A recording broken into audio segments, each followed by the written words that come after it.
What an absolute pleasure to be here. Oh, hell no. That was the start of the rot for DC. Oh, well, don't get me started. And then you get like a year or two of some, okay, hey guys, we fucked up with New 52. Here's Rebirth, and we're just going to be firing on all cylinders, and then we're going to bring in Bendis.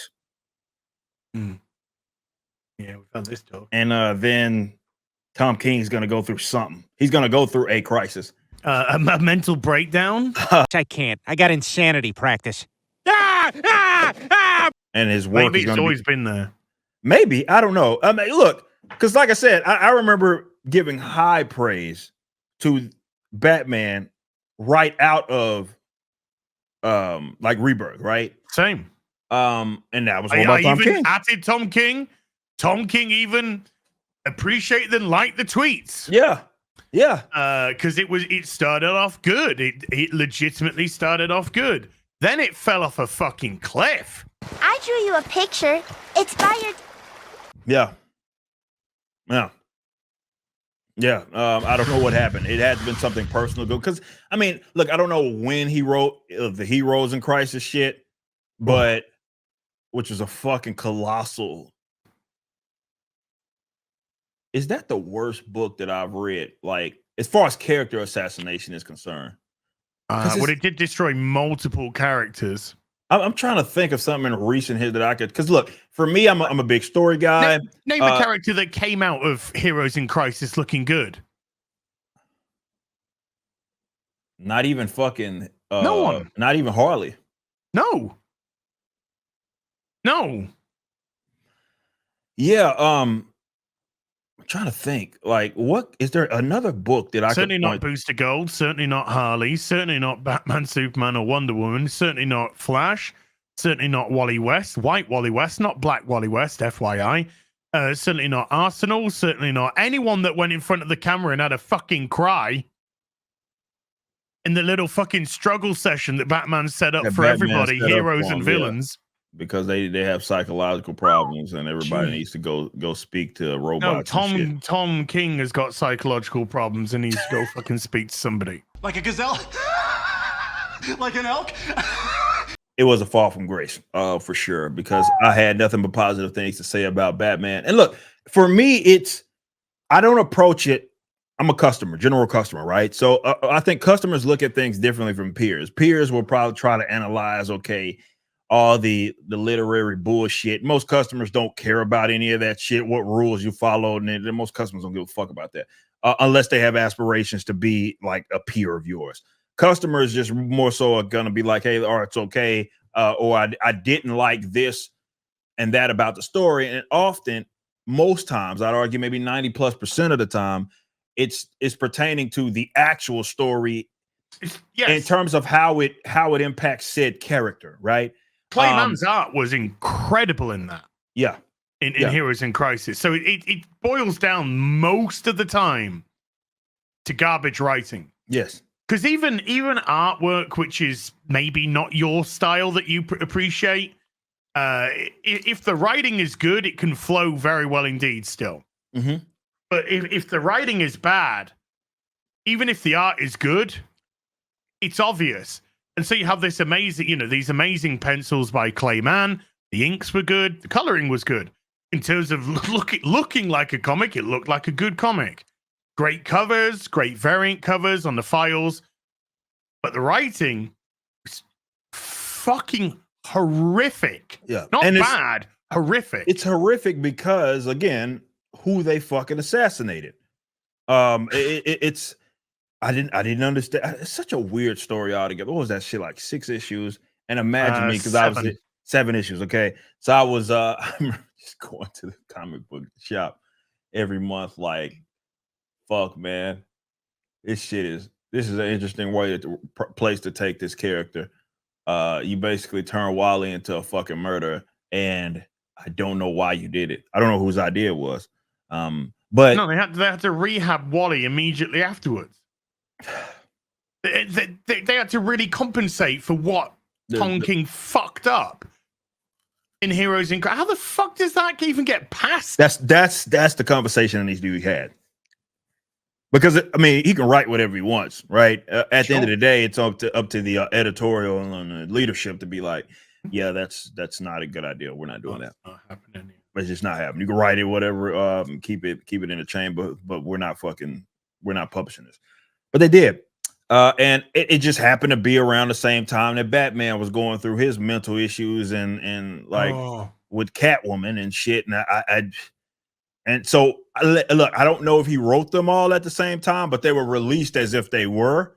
So I'm thinking like this man's going through something. I'm completely and mentally stable.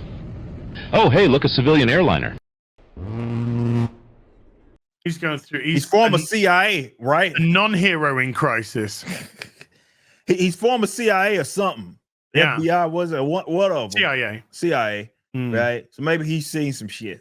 I don't know. Yeah, he's had to make up so much shit.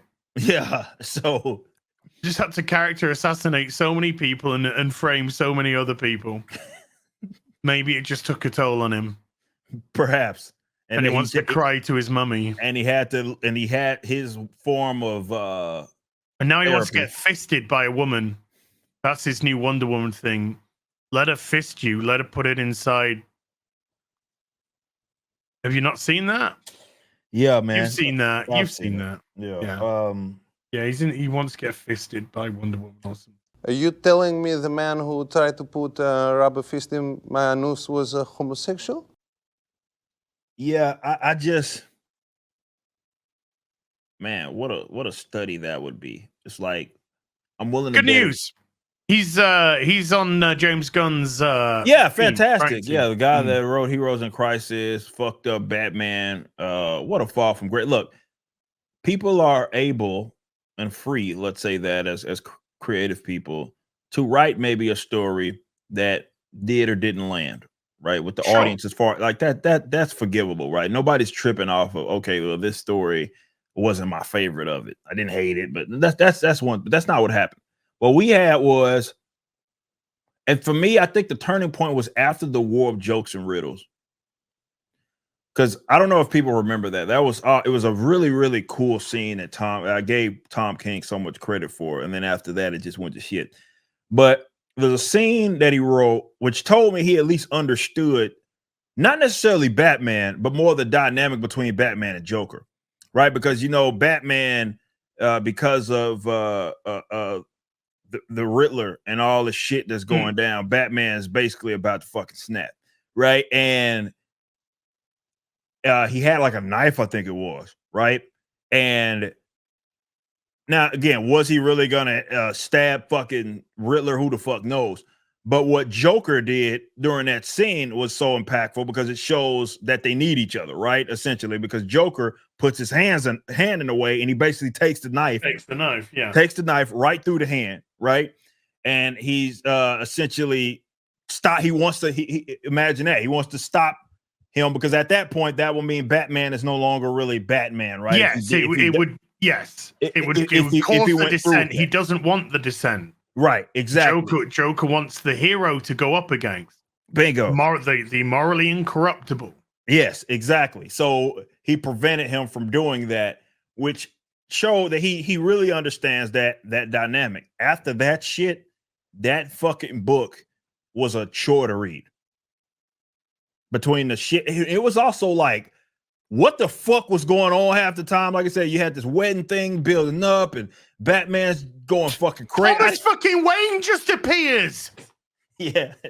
Thomas fucking Wayne that did happen. Just suddenly fucking appears in our world. It starts to make no fucking sense, bro.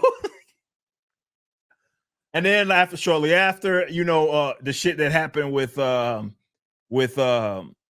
what's his name? Fucking Alfred basically getting fucking.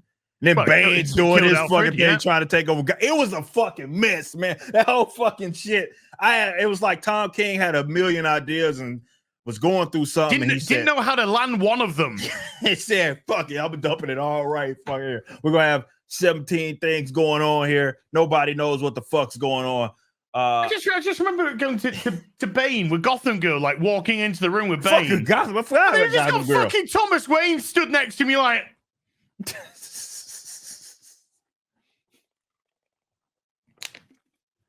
And even the Gotham Girl thing was weird because it's like it was it started off and then I know as they started to try to explain kind of how Gotham Girl became Gotham Girl, and then like none of the shit was making sense, right? It was like, oh, he's on a her and her brother is doing all this for the weird shit. She gets powers and all that. And I remember reading through that multiple times, and I'm like, Tom King, man, I don't know what the fuck's going on half the time with this era of Batman. But look, the work's out there. I was praising it for sure when it was early on in it, and then it took a turn. Thanks for watching. Right now, the Rippaverse is in the middle of our latest campaign, Yaira #1, which was written by the Saskas. Head over to Rippaverse.com, pre-order, and check out our first live-action trailer and the latest Rippaverse Studios production, Y'all Be Easy.